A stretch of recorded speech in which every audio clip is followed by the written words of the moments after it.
What? What? What the hell is this? Harumph.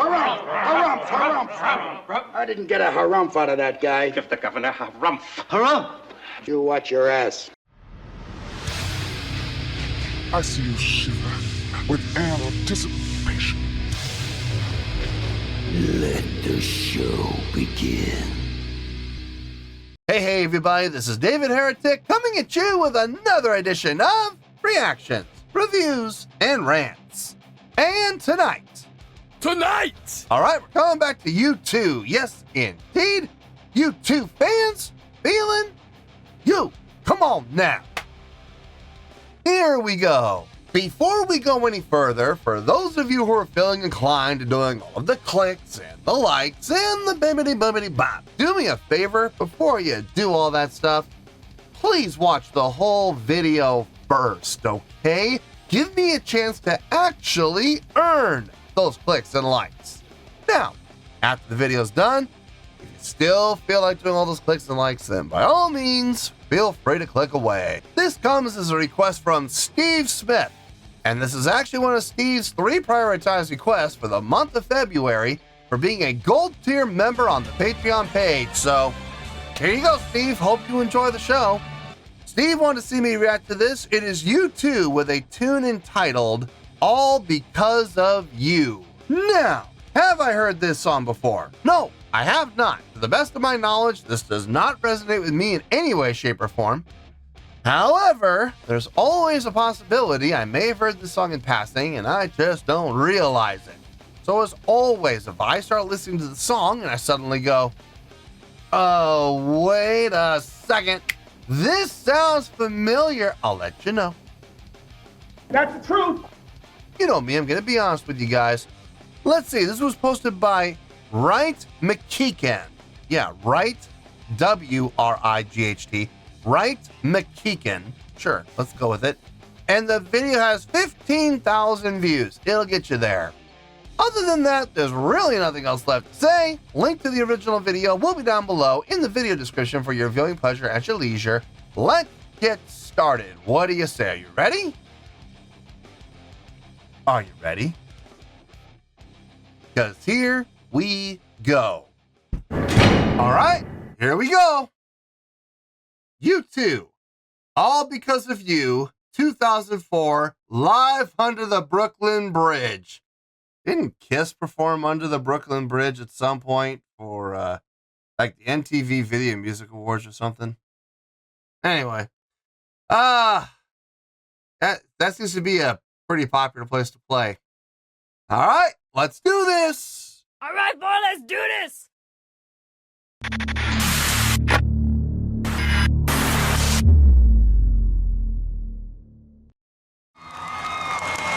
The rock band U2 rolled into Brooklyn today for what was billed as a secret concert. We love you! However, the group's presence did not remain a secret very long.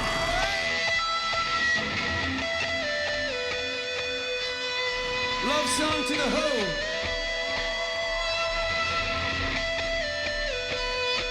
All right now.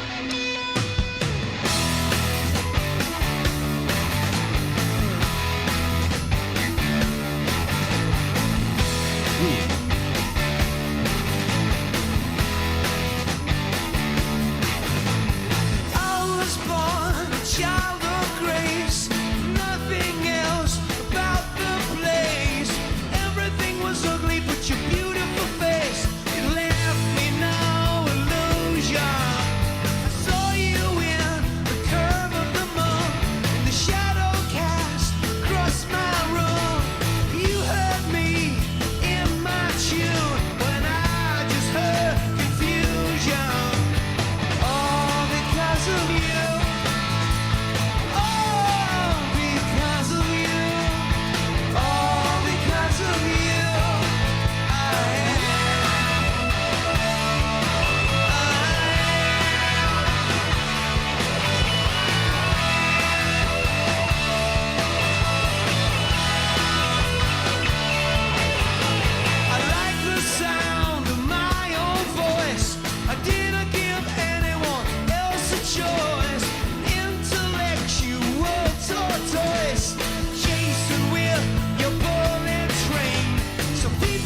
This is like one of the most straight ahead rock and roll tunes I think I've heard from you two. The chordal progression is ridiculously simple. It is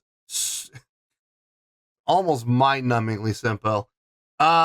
Utilization of the 7 and the 4 to the 3 to the 4 to the root, up to the 7 to the 4 to the 3 to the root, or 4 3 4 5 4 3 roots. That's a riff I've been picking up on in there as well.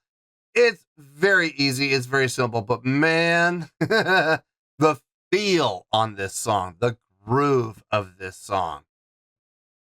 I'm kind of getting a cross between the chordal progression is very Led Zeppelin-ish, but at the same time, the groove is very Rolling Stones-ish. It's a nice combination. Really nice. I hope they play this live on a regular basis. I really do. I hope this is one of those songs that makes it into the set list every single time, because this song is made for live play. This is the kind of song that a crowd can absolutely get behind. Doesn't matter who's in the crowd. People who have been fans of U2 for the last, 40 years, or people who have just discovered U2 last week. They can all be in the audience, hear this song, and they can absolutely get behind it, rock out to it, and have fun. This song is absolutely meant for live play. I love the very light overdrive distortion tone that Adam's getting over here on the bass. It sounds really good. It very complimentary to the tone that Edge is getting on his guitar. And what I love about it, it's not overly thick. It's not overly chunky and crunchy. It's just very light. Just enough to get a little bit of a buzz on the bass. I like it! I like everything about that. Let's finish this out and we'll get to the review. All because of you,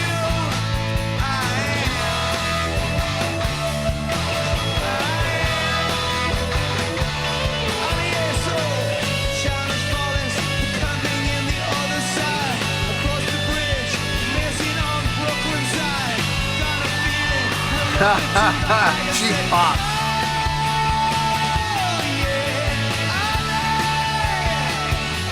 I'm sorry, I gotta point it out. Nice cheap pop there, Bono. Way to go. You mentioned I couldn't help but notice he was talking about crossing the bridge, and then he mentioned, I was waiting for it. I was like, is he gonna mention something about Brooklyn? Because he mentioned the bridge. Sure enough, you mentioned Brooklyn, and you saw the crowd pop. So, good job.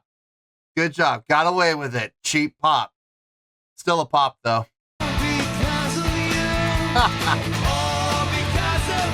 Here it comes. I think.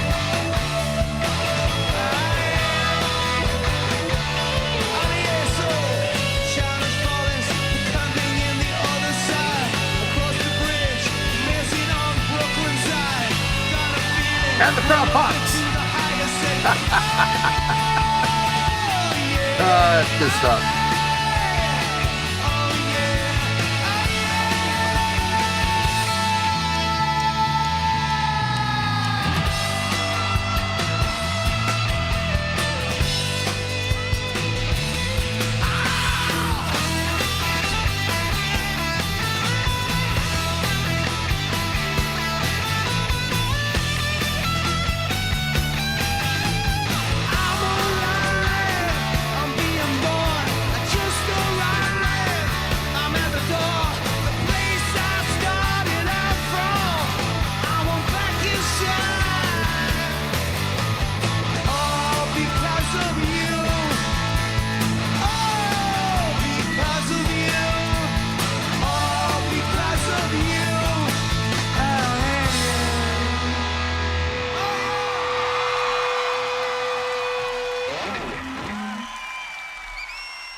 No,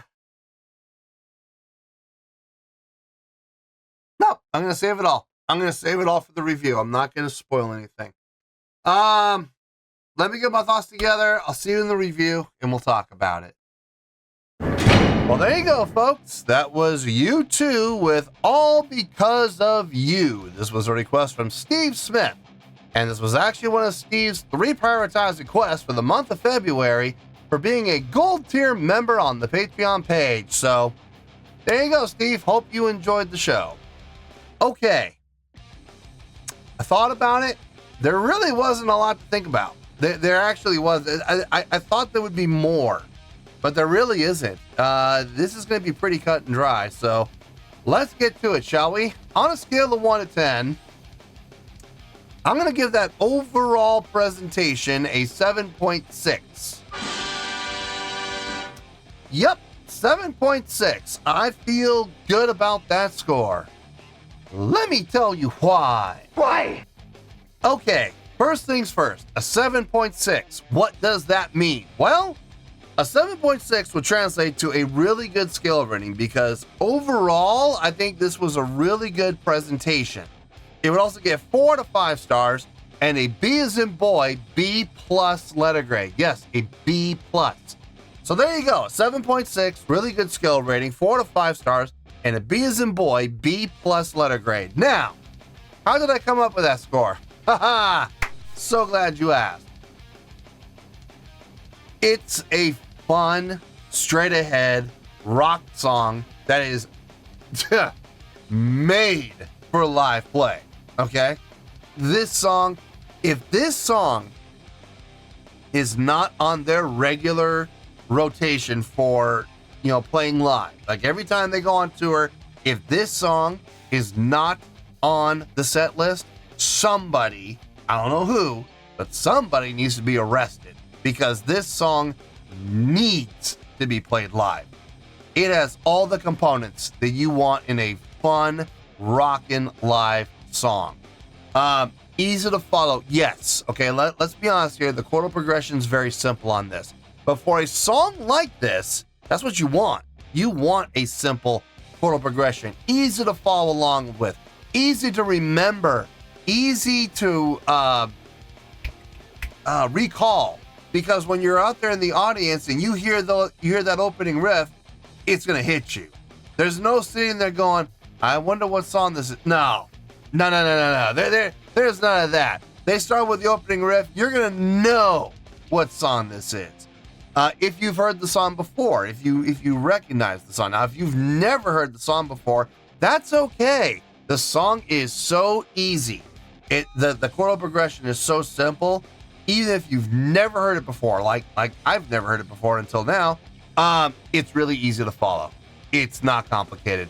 You don't need to sit there with a scientific calculator and try to figure things out. This is about as easy as it gets, but it's done very well. The groove on this song is absolutely one of the strong points, without question. This song is a very groove heavy song.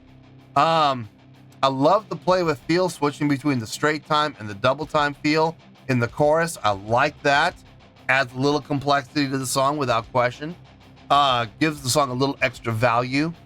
The instrumentation on this, just fine. I got no issue with it. I wanted to point out Adam's choice in tone for his bass. I loved that. Just that little bit of fuzz. Not overly thick, not overly crunchy and chunky, because when you do that with a bass, which is in a lower register and a lower frequency, it's going to turn muddy. So really nice job with the distortion selection for Adam on this one. It still had the punch. That was even better. You still got the punch in the attack, but just with a little bit of fuzz. Really nice job. Vocally, I think the vocals were done just fine. I had no issue with Bono's vocals or Edge's vocals when Edge came in to do the harmonies when it was called for. Not overly used either. That's been a gripe of mine of U2's in the past when they've used too many harmonies. It's too often. It loses its specialty. It loses its shine. Not the case here. It was sparse, and I think it was very effective because of that. No, overall, I would give this song honestly about a 7.2 on its own, just the song on its own. But I'm giving this a 7.6. What happened there? Well, if you've been watching this channel for any amount of time, you already know what I'm gonna say. So say it with me, kids. Say it out one time. A live show can help your score or it can hurt your score. In this case, it did help. So let's go on the checklist, the check boxes, and we'll see how many check boxes they got. Stage presence, check. Yeah, absolutely. They look like performers. They act like performers. They got stage presence down. Stage energy. Yeah. I'll give it a check. Bono was doing a lot of moving around on the stage. He was actually pretty much doing all of the moving around. So you know, it gets covered, sure. Not the strongest check in the world, but he did enough that he was able to get the check box. So I'll give it to him. Stage interaction, check. A number of times I saw Bono going over and interact with Edge. It's always good to see that. It's always good to see interaction of some kind. Doesn't matter if it's with Edge or with Adam, or if Bono wants to go back and interact with Larry, that's fine too, you know, but as long as he's interacting with somebody, we can get the check box. So, yep, he got the check. Crowd interaction. I am going to give it the check. It was subtle. It was very subtle, but it was done, and you could tell it was done with purpose. Number of times you saw Bono reaching out to the crowd. Now, I've seen people reach out with their arms to the crowd before, but they're looking up. At that point, it's just a theatrical gesture. It's not really engaging the crowd, because who's up there? You know, nobody. Nobody in the audience is up there. But when he would do it, he was looking out and down into the crowd. Now, there's a difference. There's a big difference between going like this and going like this. Big difference. Looking at the crowd, engaging the crowd, motioning to the crowd. That's crowd interaction. I'll absolutely give it that. So yes, could have been more defined, could have been better, it could have been done better, but it was done. So it gets the check. Showmanship, same thing. Showmanship was being done, yes. Could have been better, could have been stronger, could have been more obvious. But it was enough to get the check. So that gets the check as well. Production. Not really. I mean, there were lights, but I mean, look, when you're doing a on the run type of thing, when you're doing guerrilla filming like this, and you're you're going out into the public eye. I don't even know if they had permits. I'm sure they did. I'm sure they got permits, emergency permits through the city to use the power grid from the bridge to power their stage. I'm sure they got the permits and permission to do that. I mean, they had permits for filming, so they must have, right? Hopefully they did. Otherwise, they're going to be facing some very serious fines. You know, but there's only so much you can do with a show like this, like a, you know, quote unquote secret show that, you know, is outdoors to boot. There's only so much you can do. So I'm going to say no to the production, but production's bonus points. So it doesn't really matter if it won't. Okay, let me put it this way. If you don't have production, it's not going to hurt you unless you're a production-based band. Now, if you're a band, you know, that relies on production to do your live show for you, then yeah, your production better be on point. That's not the case with YouTube. So the lack of production is not going to hurt them. I promise you it won't. So that's how we ended up from a 7.2 up to a 7.6. The live show absolutely helped. So that's where we're at. That's where we're going to stay. So let's wrap everything up here in a nice shiny bow, shall we? We have a 7.6, which is a really good skill rating, 4 to 5 stars, and a B as in boy, B+ letter grade. Take your pick. I don't care. Whichever one of those floats your boat. Final word, final score, I have spoken. Well, that's going to do it for this edition of Reactions, Reviews, and Rants. Hope you all enjoyed the show. Hope I was able to entertain you. If I was able to put a smile on your face and brighten your day, I did my job, and I'm so glad I could do it. If you guys feel like joining the fan base, go ahead and click on that button down there. If you guys want to like the video, go ahead and like the video. If you guys want to ring the bell, go ahead and ring the bell. It honestly doesn't make any difference at all to me, but if you guys feel like doing these things, well then by all means, feel free to do so. Well, that's going to do it for tonight, folks. Thank you very much for watching, and as always, this is David Heretic signing off, reminding you to stay fabulous and support each other. Later. Peace.